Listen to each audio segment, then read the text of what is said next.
Term 3, Class 5, Unit 4, Topic Symmetry, Patterns and Nets. What is symmetry? Symmetry is when an object has two or more equal sides, when split in half or in smaller pieces.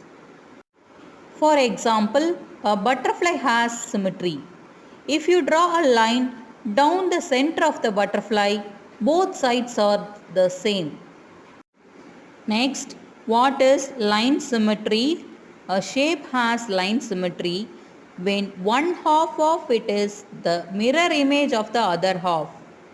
A shape has line symmetry when one half of it is the mirror image of the other half.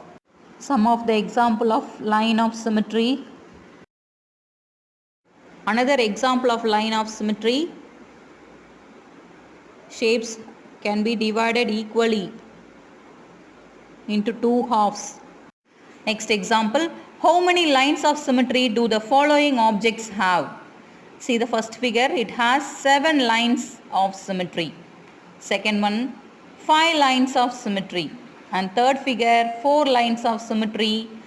And the fourth figure, 1 line of symmetry. And fifth figure, 2 lines of symmetry. Once again, symmetry is having one side that exactly mirrors the other. A line of symmetry divides a symmetrical shape in half. An object have more than one line of symmetry. Examples are given. Next we are going to see patterns. What is a pattern? A pattern is an ordered set of numbers, shapes or other max object arranged according to a rule.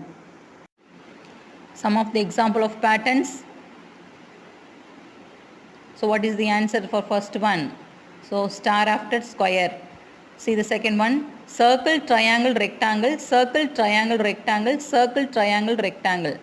So circle after triangle. Triangle will come in the box. Next,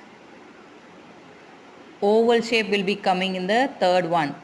And fourth pattern example, triangle, square, square, triangle, square, square, triangle, square, square. So triangle, square and again square is the answer. Next, tessellation. What is tessellation? A tessellation is an arrangement of closed shapes put together completely covering an area without any overlaps. That is, tessellations are tiling patterns with no gap between the tiles. This is an example of tessellation. Next we are going to see nets. A net is a two-dimensional figure that when folded forms a three-dimensional figure. Example of nets of solids. First one, net of rectangular prism, then net of pyramid, net of cylinder, net of cone. Thank you children.